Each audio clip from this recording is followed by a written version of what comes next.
AOC, Cory Bush, Hakeem Jeffries, Richie Torres, although actually he's done some problematic stuff in the quite a few past. Extremists in there.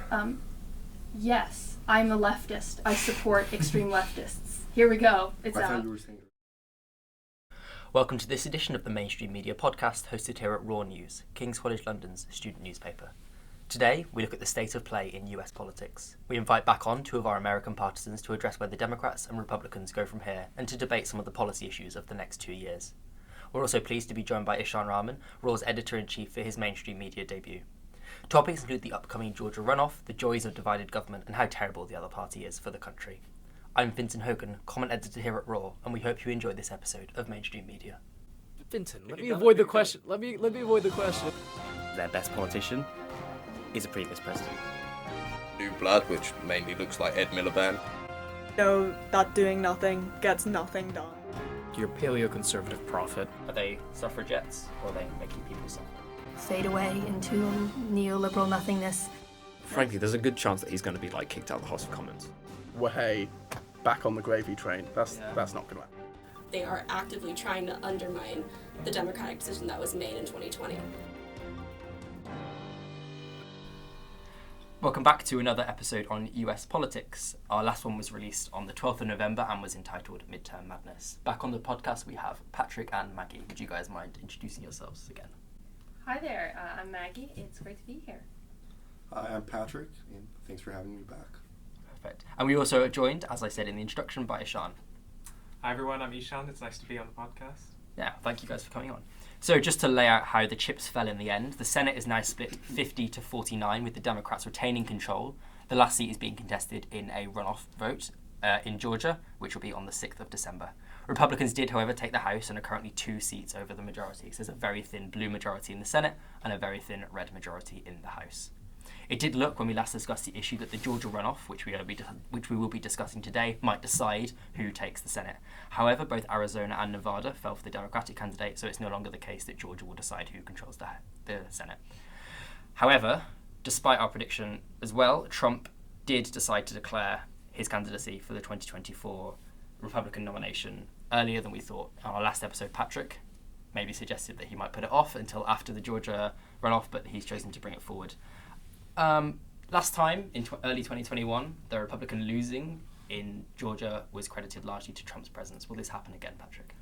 I would agree. First of all, I would not thank you at all for jinxing us, because I remember last episode you did say that maybe Trump would, not announce his candidacy before the election, but here we are now. And unfortunately, gives you an excuse to come back on the podcast. I'll think about it. And yeah, this time around, I think Trump will probably end up doing the same thing for the Republicans. I mean, I don't see Herschel Walker winning. And I think that you could blame Trump for that. I don't see why not. Ishaan, is it Trump's fault if Herschel doesn't win?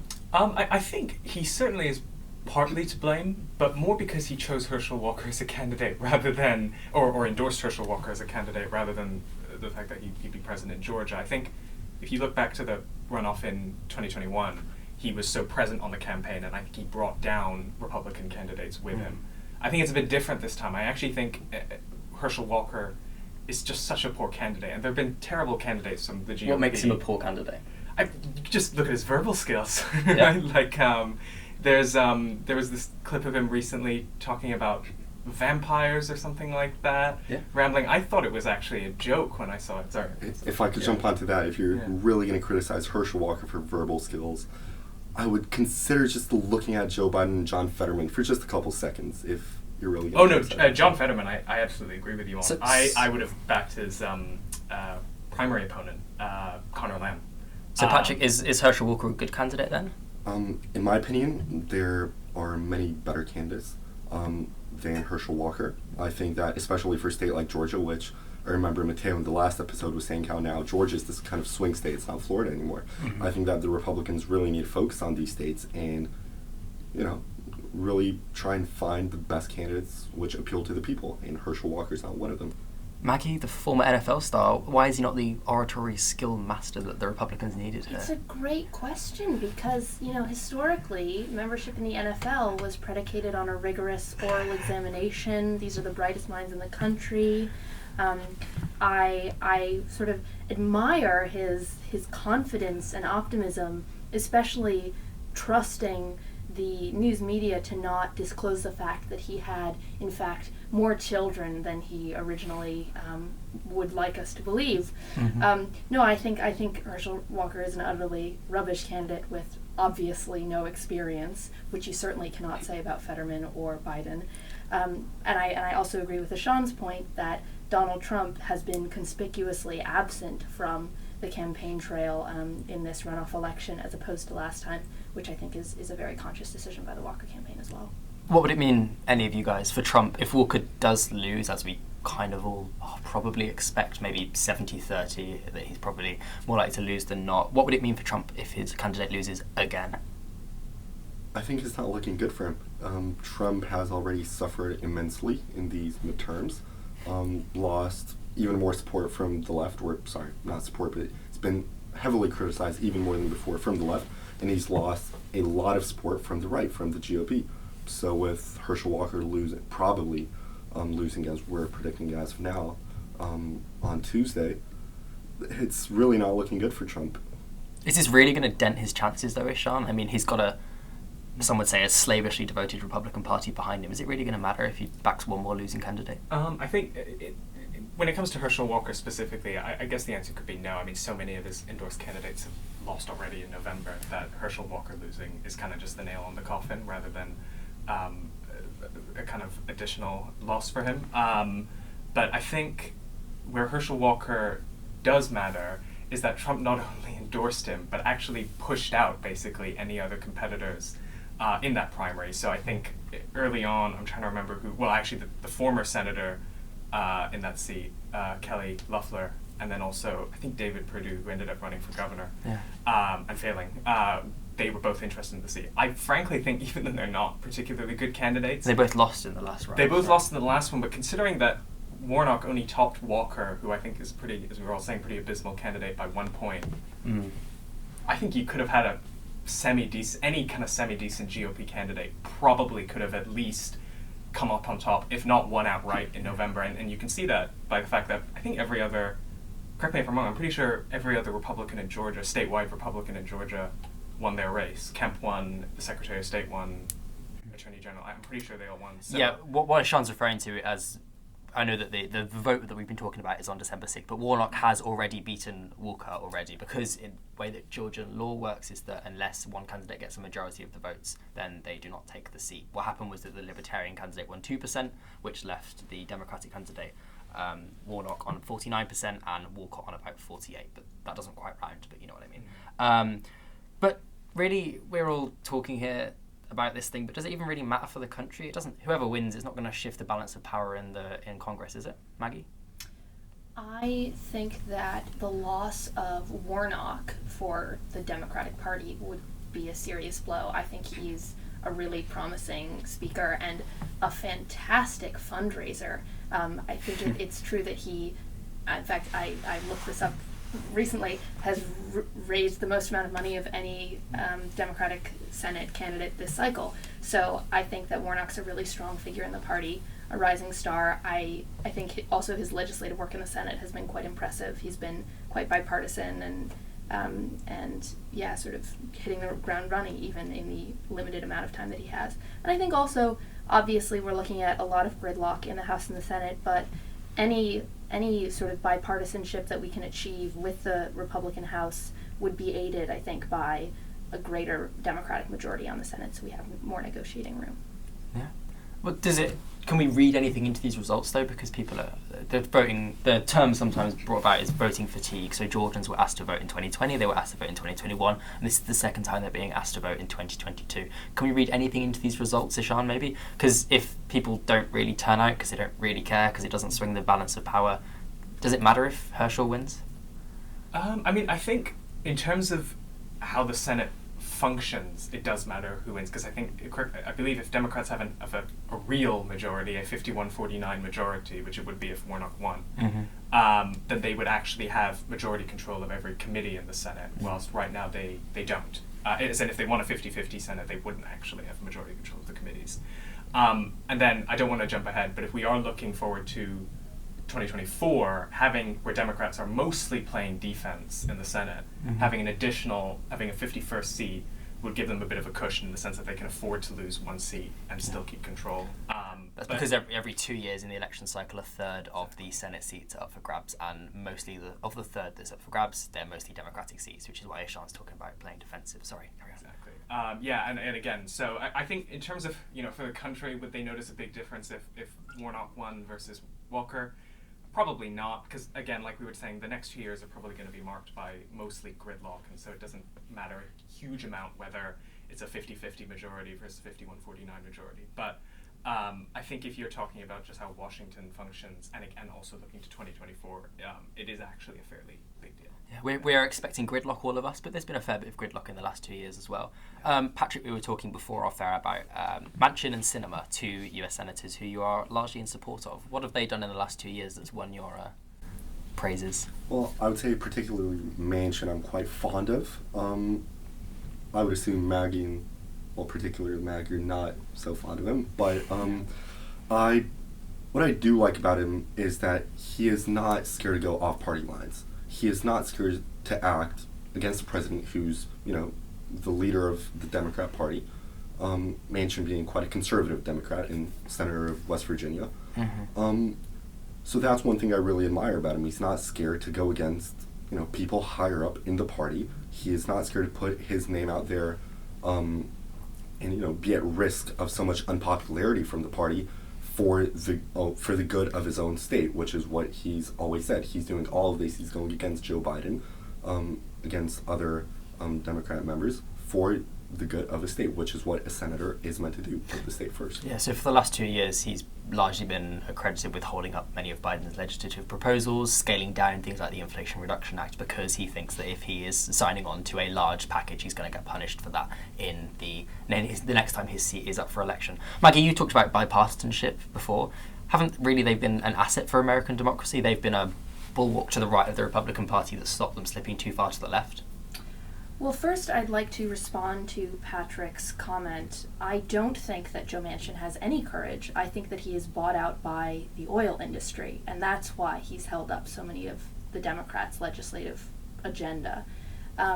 In terms of Joe Manchin and Kyrsten Sinema being an asset to democracy, I would caution us against sort of relying on a centrist bias, which is a bias quite prevalent in the media that centrists are good for democracy because they represent the center. I don't think it's necessarily true that a center politician has any more merit or is more deserving of praise than a politician who is really courageous in terms of pushing the envelope left or right. Maybe it's not that a centrist is great for democracy, but it's great that he ran on a manifesto, so to speak, of a centrist policies, and then he was elected by the people which he represents. They want this. It's not about whether they really want someone centrist or whether they really want someone left-wing. It's that if you want to carry the majority of the country with you, you have to move towards the middle. It's not about him being centrist is great. It's that that's where the 50th percentile of American public is.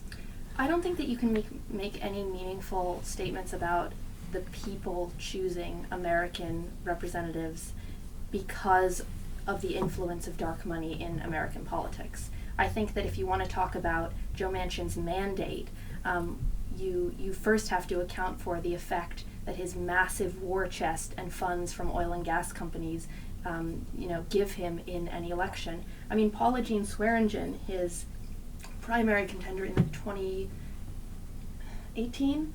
Yeah, it must have been. Yeah, that's when because he's up in 24, right? So yeah, within 6 2018. years. Yeah, 2018 was a grassroots candidate. She was the daughter of miners. She was a miner herself. She was a really inspiring figure, and she just persistently came up against the funding issue. So I don't really think it's so much a democratic mandate as economic inequality. Ishaan, similarly cynical? When it comes to Manchin and Sinema, I might actually split my decision a bit. If you're a Democrat, and you're thinking kind of practically about the Senate map in front of you, to have a Democratic senator from a state like West Virginia, which voted for Trump by, 40 points, something ridiculous like that, is pretty impressive, right? So if you're going to have any senator there who's willing to negotiate with the rest of the party and ultimately work towards a bill in the Inflation Reduction Act, which I think actually gets done most of what Biden wanted originally, or somewhat a good amount of what Biden wanted originally. I don't think that's necessarily a bad thing, that, in order to win in that kind of state, we sacrifice parts of our agenda. Wow, sorry, I just looked it up. In 2016, West Virginia fell 68.5% for Trump and 26.5% for Hillary, and even in 2020, it fell for Trump by 68 to 30. Exactly, and then Manchin won his Senate seat 2018, 2 years after that, and then for the most part, he voted to convict Trump in the impeachment trial twice, voted for the Inflation Reduction Act, voted for the infrastructure bill, gay marriage, respect for marriage. So. On I think the things that matter, he's there. The one who I would criticize quite a lot is Kyrsten Sinema, because I think that she is a bit of a diva and kind of just is an attention seeker. And I don't fully with Manchin, I can kind of see there's a method to what he's doing. He's compromising on issues that would affect his standing with voters in West Virginia, things like climate change. I don't really see what Kyrsten Sinema is doing, and I'm always looking for someone to explain that to me. No one really seems to know. And then I would also say, just from a purely perspective of transparency, Manchin talks to the media, he does interviews and all that kind of stuff. I haven't seen an interview with Kyrsten Sinema in since she was elected, actually. So that I would say, I think I view them in two very different ways. I don't necessarily agree with either of them, but I understand where Manchin's coming from much more than Sinema. That's very interesting. We're gonna have to move on. We could talk about this all day, but we have a lot of points to address. So now we're coming into what's called the lame duck session. So generally, presidents tend to get most of their legislative work done in a time when there is united government. So the presidency, the House, and the Senate are all one party. Now we have a brief period between all of these areas of government being blue, and then they're about to turn red on, I think, about the 5th or 6th of January next year. He has about a month between the election and these new people coming in to get through any last things he wants to push through. One thing that does look like it's going to be passed is the Respect for Marriage Act, which codifies the protections of, for example, interracial marriage, same-sex marriage, something that is increasingly being perceived as under threat from the Supreme Court, and things like the Electoral Count Reform Act, but these are generally bipartisan measures. Ishaan, do we have any chance of maybe codifying something more important for some people and vulnerable for some people, protections such as the ones taken away by the Roe v. Wade overturning? Is there any chance of that? Yeah, my one-word answer would probably be no. I think that even though a lot of Republican losses in the midterms could be attributed to that decision, I ultimately think if they're just thinking from a political perspective, it's probably much more damaging for them to alienate or anger their base, which is still mostly against Roe v. Wade as precedent, than to compromise with Democrats and ultimately pass some sort of codify Roe v. Wade. So no, but I do think that at the state level now, with Democrats, and it's a slightly different discussion, but at the statewide level, with Democrats now in control of more states than they were after the midterms, we could see some sort of movement there. And ultimately, that could actually be more important. I would absolutely agree. I don't think the Dobbs decision I don't think it can be overturned anytime soon. I mean, it is to do with the Supreme Court. The Supreme Court still being, the majority appointed by Republicans 6-3. So I don't think the Dobbs decision will be reversed anytime soon. However, I do agree with Ishaan.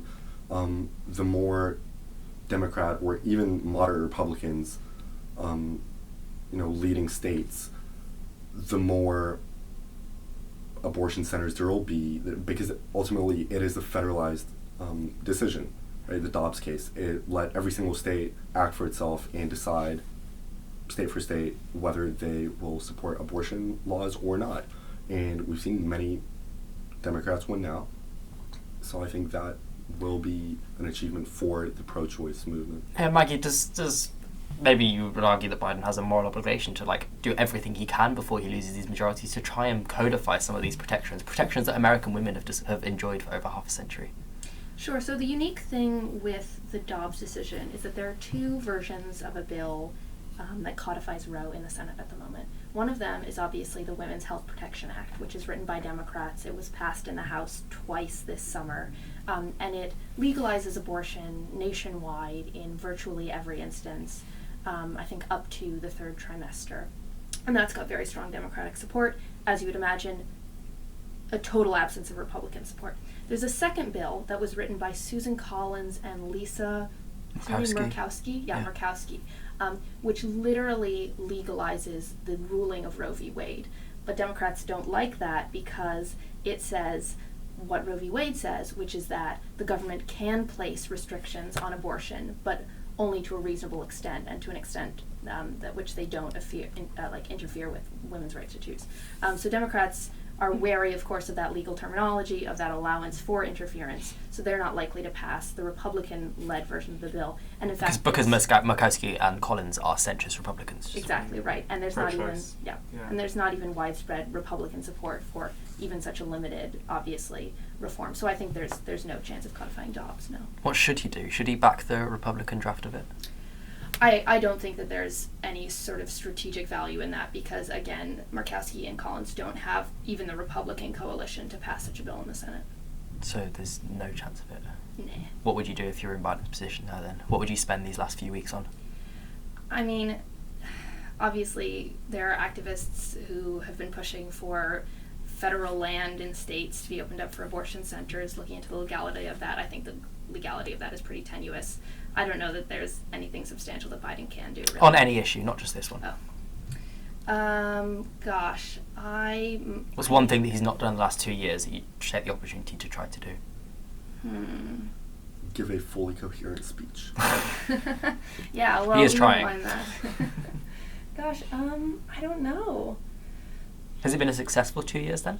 Yeah, I think it's been a successful 2 years. Yeah, Ishaan, would you agree? Yeah, it's been uneven, but yeah, I think ultimately you actually have a sizable list of accomplishments. Arguably more than you could argue more than what Obama had in his first 2 years, actually. I'd agree. But, What's the landmark events? Like, what are the landmark achievements of the Biden administration? Inflation Reduction Act, which of course doesn't reduce inflation, it's about climate change. Obviously we had to concede major negatives to Manchin in negotiating that bill, but it still represents a 40% reduction in carbon emissions by 2030. The Chips and Science Act, which makes us more competitive with China on microchips. I would have liked to see more protections for workers in that, but nevertheless it's a substantial boost to American businesses. Obviously we've got the first reform of gun control since 1992. Of course, the bipartisan infrastructure bill, which includes massive sort of state funding for infrastructure and climate reductions included there as well. Patrick, the Inflation Reduction Act, the Chips and Science Act, and the gun control reforms, why are these terrible? Well, to state some things broadly, I think ever since Biden came in, he said he was going to deliver on a basis of unity, unite the country, no more division.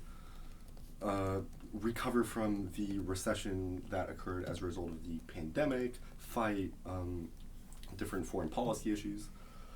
Well, to put it straight, politics under Biden has been a failure, the economy has been a failure, foreign policy has been a failure. Can I just push back briefly on that? Some of the foreign policy issues, he took troops out of Afghanistan, which at the time was not handled very well, but was actually a Trump policy that never carried through. No, I agree, but how did he do that? He took the military out first, the U.S. troops out first.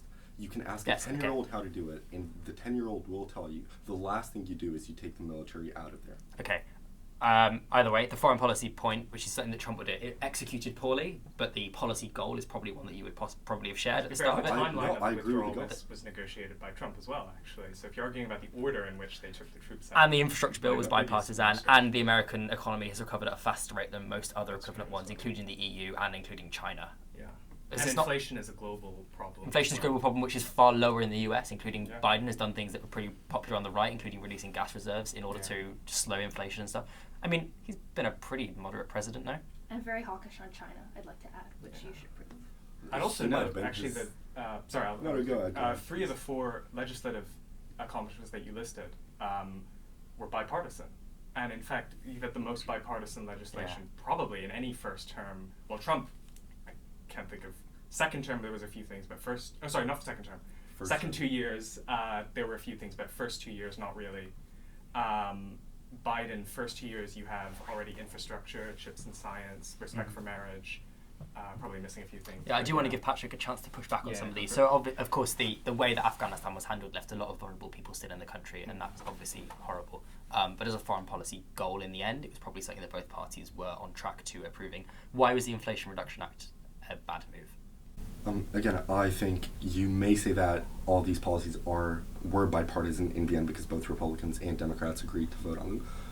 First of all, again, going back to Joe Manchin and Kyrsten Sinema, we've seen, for example, the infrastructure bill, previously mentioned, took a while for that to pass. Fine, they passed it. We've seen the Build Back Better bill, again, fail so many times in the first 2 years. But then measures of it were passed in the Inflation Reduction Act. I agree. And then what has that caused for the country? Because Biden, again, in 2020, his whole agenda was unity. And all his speeches, that's all he was talking about. He was saying, Trump is the most divisive figure. I agree, Trump is a divisive figure, and I'm one of his biggest critiques right now.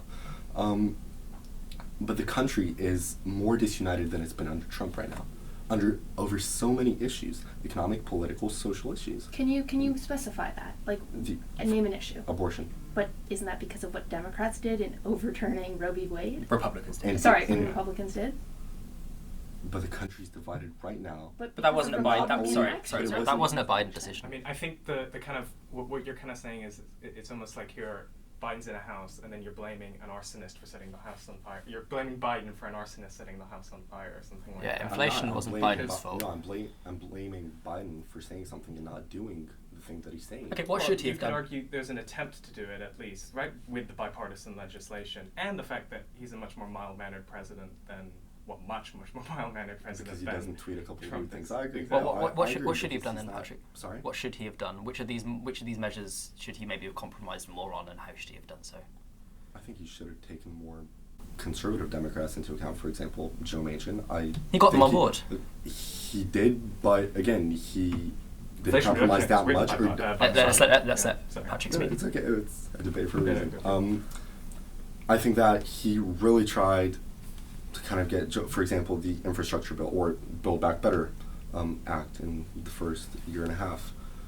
He really tried to get Joe Manchin and Kyrsten Sinema on his side. He was saying that, I'm willing to compromise so much for you, but in the end, he didn't. Would you guys say that Joe Biden is using, maybe not direct threats, but potential, don't know the right phrasing, but a kind of threat to these politicians? Maggie, to say that he's if pushed. you don't respect me and my bills and the rest of the Democrats, you're not going to be that. It's maybe a fair point, Maggie, that he's pushed these moderate Democrats to an uncomfortable political position. No. No, I don't think that that's a claim that you can make. He has literally compromised on every single bill that he passed. So why are these senators getting alienated so much? I mean, so many Democrats right now are going against them.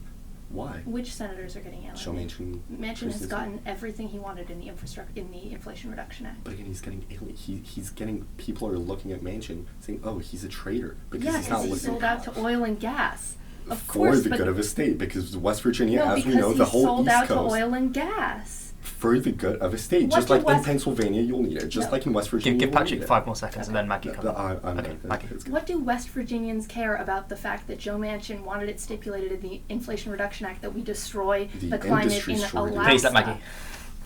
I think, first of all, you can't blame Biden for Joe Manchin's supposed alienation. I'm sorry if Manchin's feelings are getting hurt because he's a corporate sellout and Democrats are rightfully critiquing him, but that has nothing to do with Biden's legislative agenda. Again, on every single legislative measure that Biden passed, including the bipartisan infrastructure law that you mentioned, he compromised on the net economic impact of that bill several times. I think he's been an incredibly cohesive president. Patrick, one last response, and then we're going to have Ishaan come and mediate in the middle. No, I think everything that had to be said was said. I think this whole thing goes back to the issue of division that I was mentioning earlier. And even if you think Joe Biden is a cohesive president, which is very arguable, but goes back to the issue of division that I first mentioned. Ishaan, Biden, down pretty straight and narrow down the middle?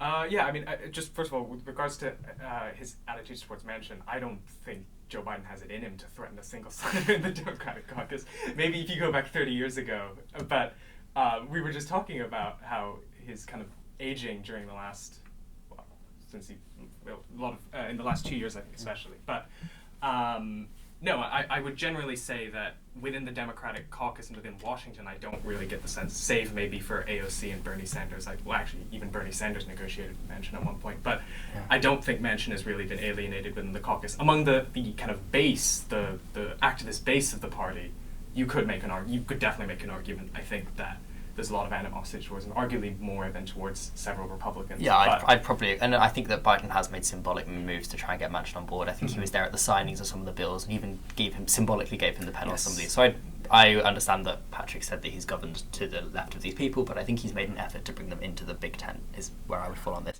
But let's move on from this one. Again, it's too much debate for every single topic. How will split government affect American politics going forward? Can we expect yet more deadlock? Ishaan? Yeah, I mean, we can definitely expect more deadlock. I think there was this brief glimmer of hope a week, or like within probably a week after the midterms, where there actually was a serious possibility that Democrats would still hold on to the House. You're showing your colours there. No, not necessarily for me, for Democrats out there, for Maggie. That they would hold on to the House. And I remember seeing people saying, oh my God, we could try, to pass voting rights again, or we could try another stimulus package, some sort of try to build back better. But obviously that has not happened. And so those are completely off the table. That being said, Republicans did not do well in this election, so I don't think they're necessarily going to be feeling emboldened to oppose elements of Biden's agenda, which probably are more broadly popular and less just kind of on the liberal wish list. Infrastructure was a great example, even before the midterms, where they did compromise. But I don't know, we could see something, on criminal justice reform, or I'm trying to think. So will this 2-year period be good for bipartisanship or good for the extremes of the parties? I think it's going to be... I'm going to be optimistic. I actually think it's going to be good for bipartisanship in the sense that the people who are making, in both parties, the people who are responsible for the Republican majority in the House are largely moderate Republicans who won in Biden, congressional districts that Biden won in 2020, many in New York, some in California. And the reality is, without them, Democrats would have the House right now. Likewise, in the Senate, you are still going to, Manchin and Sinema are still there for 2 more years. However you feel about that. And it's not just Manchin and Sinema, right? You have moderate Democratic senators like Mark Kelly or even Warnock if he gets elected. To hear even Warnock. Warnock has touted how bipartisan he is in such a campaign. purple state. Yeah.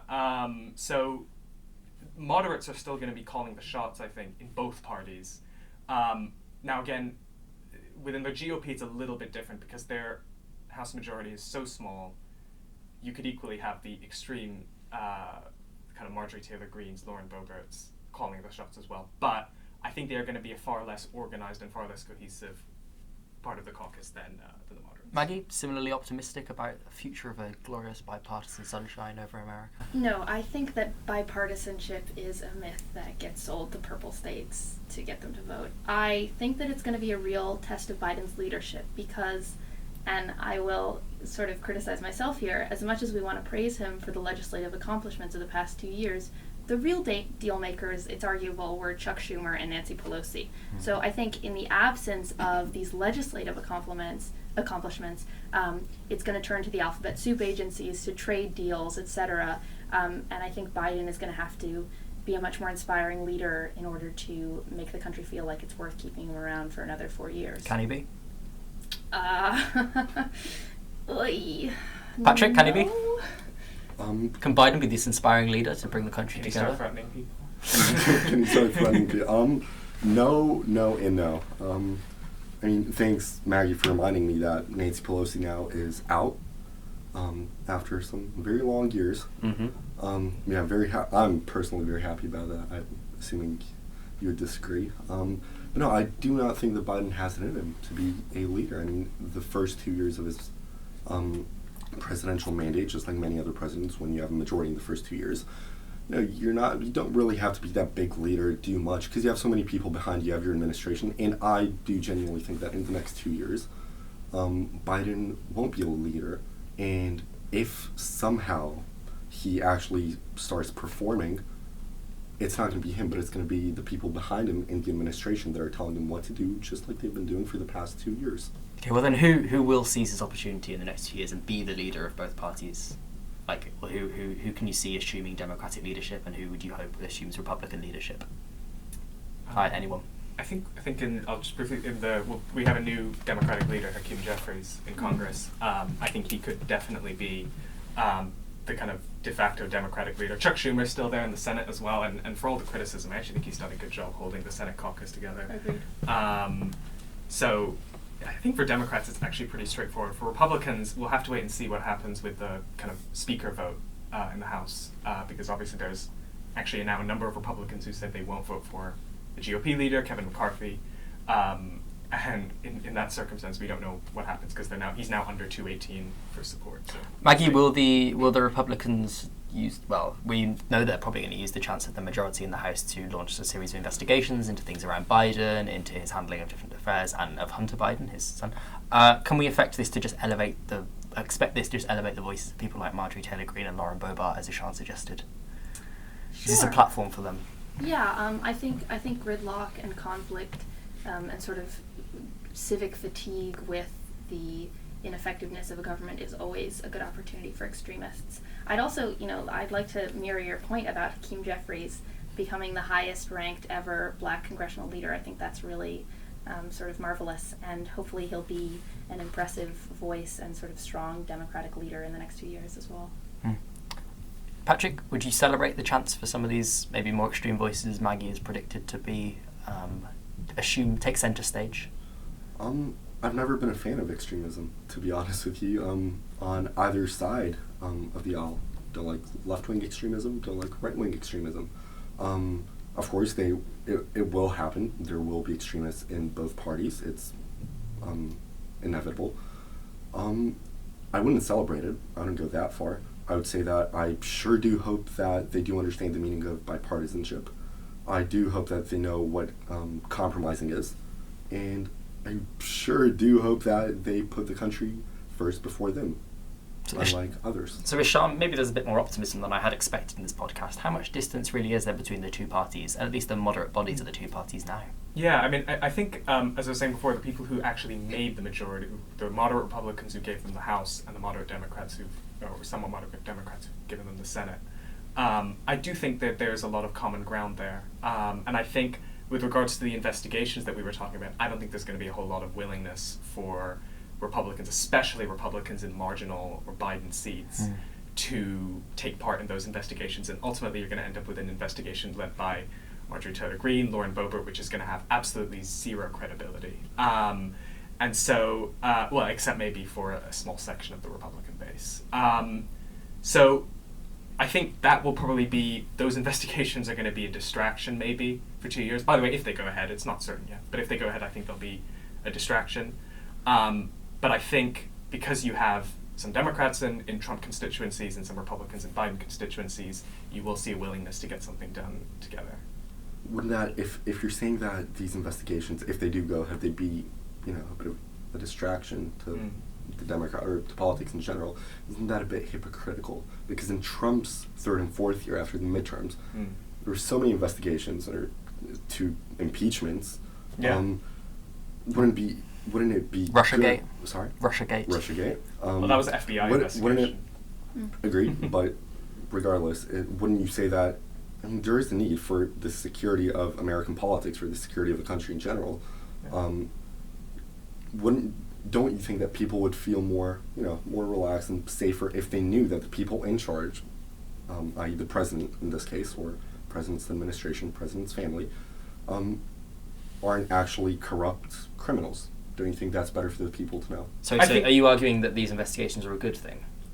If they go ahead? Yes. Absolutely. And do you think that the investigations into Trump were similarly a good thing? Yes, I think if there is potential hesitation. Yeah, no, I'm joking. Oh, no, of course I'm going to hesitate. But no, if there is the potential for someone to be a criminal or someone not to be fit for such office, I mean, the president of the United States is arguably the biggest position in politics in the world. Right? I think we can all agree on that. And if the president of the U.S. is not capable to run, sorry, I'm losing my voice here, or to be a leader, and instead should be sent to jail.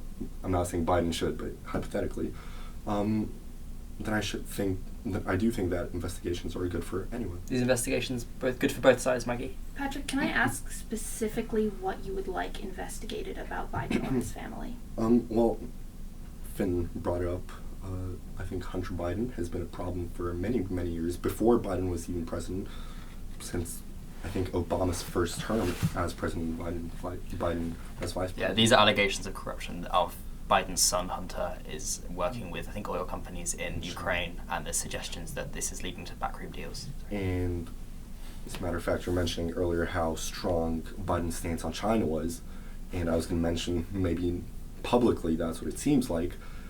But again, there are also many allegations of Biden and Hunter Biden, especially his son, being involved with many Chinese government officials of the CCP, the Chinese Communist Party, which I don't think are good things, and I do think that they should be investigated. Maggie, are these investigations into Hunter Biden and maybe linked to the China fair? Listen, I don't know. I don't want to say that there's absolutely no merit to the charge that Hunter Biden may have abused his privileged position. I would just be careful with painting a president's son who is maybe, getting ahead of himself with a president who actually tried to launch a coup. I mean, these are two different Did he try to launch a coup, or was he just didn't know what he was getting himself into? Trump tried to launch a coup, no question. I think the January 6th investigations showed us that. But I don't want to just say point blank that no investigations into Biden or his family would be meritorious. Like, please, let's investigate away. Let's just not lie and slander and have our politicians spread conspiracy theories as they do in the Republican Party. Fair enough. There already is an investigation into Hunter Biden. There's a federal investigation into Hunter Biden. I think a congressional one, in this case led by a Republican committee, would really just be aimed at kind of making long shot extrapolations to somehow implicate Biden or someone actually in the administration, right? Yeah.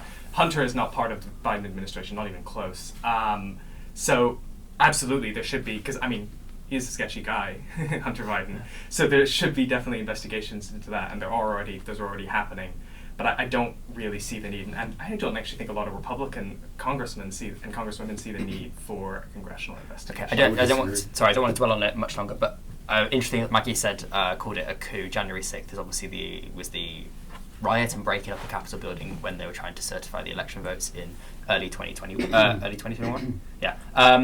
Ishaan, was it a coup, a genuine coup that Trump was trying to orchestrate? I think it was a coup. It was an attempted coup. It failed. I think the riots on January 6th constituted a coup and an attempt to overthrow the government. I think the protesters will openly admit that that's what they were trying to do. Patrick, yeah? Yeah, go ahead. I've always said the January 6th events were morally wrong and inherently wrong. Would I fully blame Trump for that? No. Would I partially blame Trump for that? Yes. Denying the election for so many months is a terrible thing to do in such a big country and for such an important position. And did it directly link to the January 6th riots? Many will argue yes, many will argue no. But I do think that you could partially blame Trump for that. Very interesting. Before we move on to finally looking forward to 2024, the distance between the two parties we've discussed is maybe not so extreme. You two both disavow some of the more extreme wings of your own parties. What is one position of the opposing party that you could never see yourself agreeing on? Either of you, happy to go first. Well, first of all, I would like to unimplicate myself from the suggestion that moderate Democrats and moderate Republicans are the same at the end of the day. I don't think that's true. Mm-hmm. Most of the Republican caucus, for example, this summer voted against a bill that would have guaranteed access to contraception for women. So there's absolutely no question in my mind that the Republicans and the Democrats are very, very different creatures indeed. And I actually am, I would identify myself as considerably more left-leaning than the establishment Democratic Party. Ground that I could never agree with Republicans on, pretty much everything. I think especially tax cuts for the wealthy, I think would be my big issue that I just think I'm never going to support that. Patrick, do you stand for tax cuts for the wealthy? I do, unsurprisingly. Why? I think it's ultimately beneficial. We've seen it to be beneficial for the whole country. I know you're going to hate me for saying this, but 1980s, the start of something called trickle down, obviously suffered a lot of hate, especially nowadays. Many people are saying that, oh no, it actually never worked.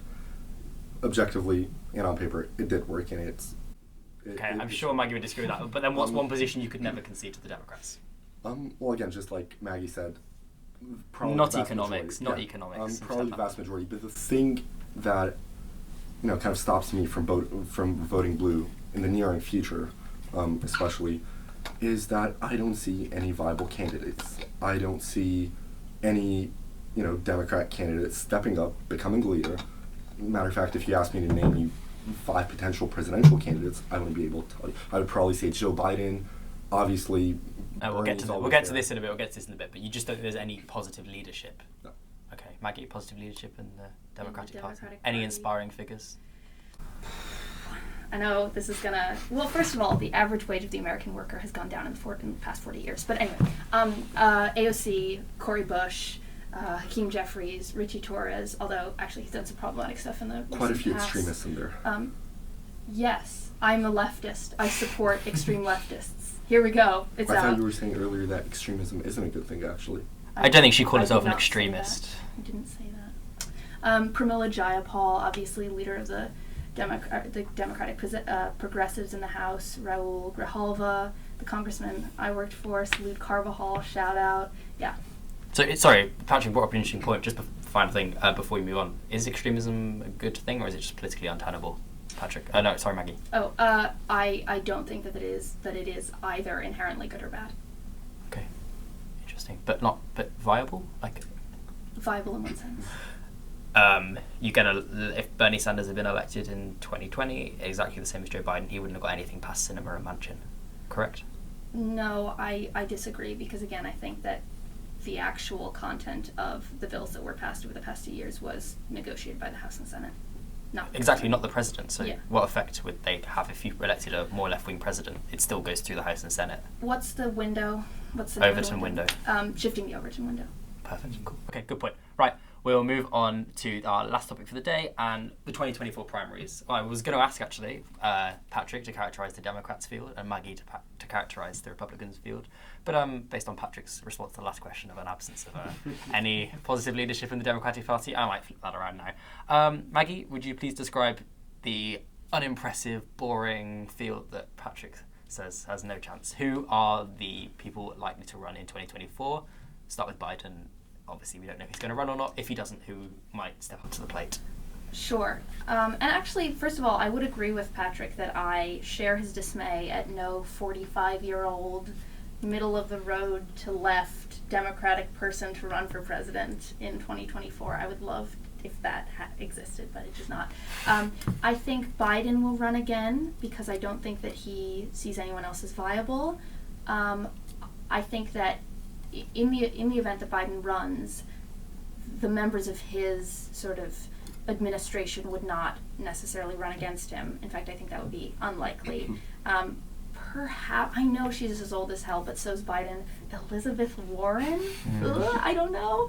I think you could, Newsom has just publicly stated that he won't run, but who knows? Maybe Gretchen Whitmer, although again, I think she's sort of tied to the Biden train. Yeah, those are my best guesses. Harris, Buttigieg, Eric Adams? No, I don't think Harris is going to run against her own president. If Biden chose not to. Biden doesn't win. Biden doesn't run. Yeah, absolutely. I think Harris would run. Buttigieg could run as well, although I think he's a real long shot. But he's a great guy, and he's. Ishaan, do you think that Biden's going to run again? Yes, I actually do think he'll run again. That'd be a good thing. No, not particularly. No, I don't think it'll be a good thing. And in fact, if it's a Biden and Trump race, that would definitely not be a good thing.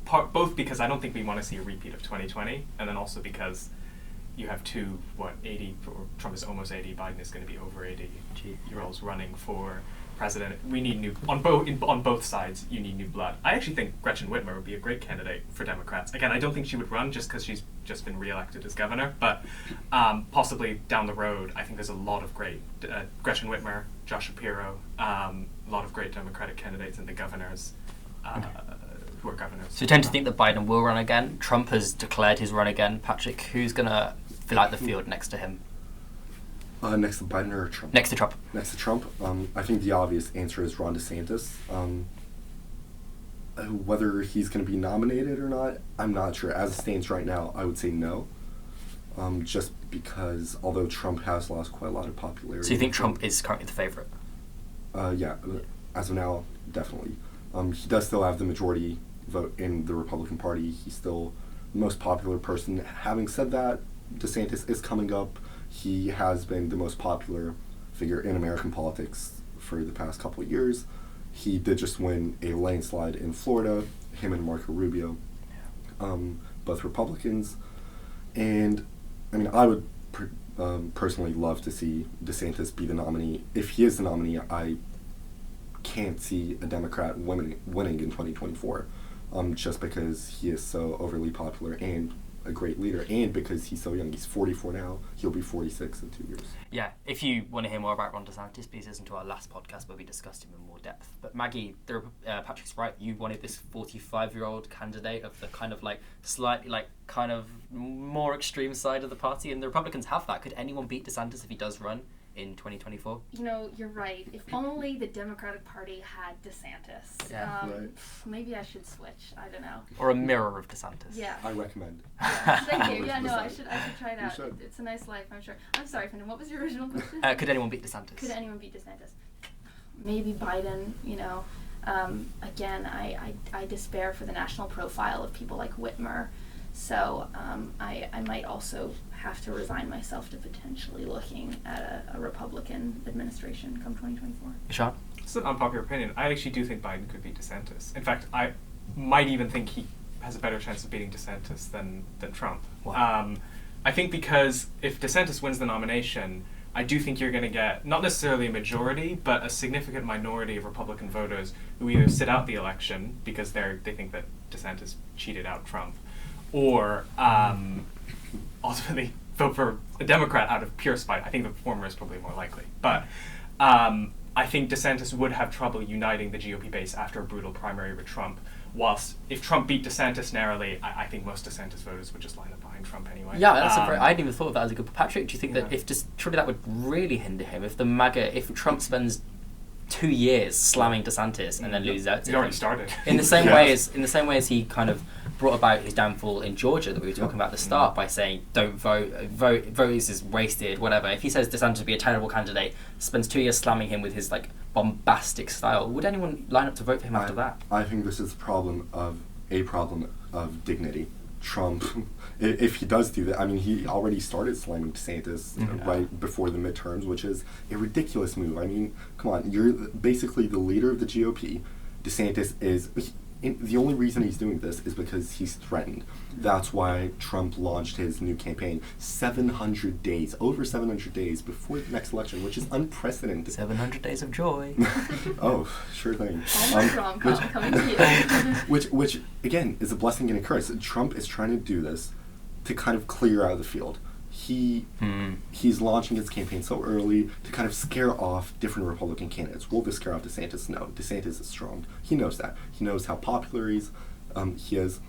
Now, if DeSantis spends until the end of the first legislative process, so June 2023, if he just spends his time governing Florida, as he's been doing for the past 4 years, whilst Trump spends all his time on Truth Social, slamming DeSantis, criticizing him, just like he's been criticizing Glenn Youngkin, for God's sake. Like Glenn Youngkin, who became governor of Virginia last year in 2021, who is a moderate Republican, who, let's face it, he has no chance to win the nomination for president anytime soon. I'm not even sure he's planning to run. So is that a viable tactic for Trump? The answer is no. It's not. Do you expect people like Mike Pence, Ted Cruz, Nikki Haley, Mike Pompeo to then launch campaigns against Trump, or do you expect it to be a successful scare tactic and keep them away? I sure do think that a lot of Republicans will start candidating, but do they stand a chance? No, Ted Cruz never did. Mike Pence, come on now. Liz Cheney, she had like 4% the day before the midterms in popularity within the party.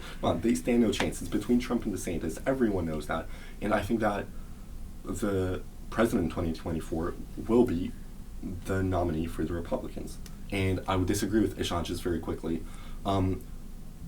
I think Ted Cruz has a higher chance of winning the nomination than Biden beating DeSantis in 2024, and that says something.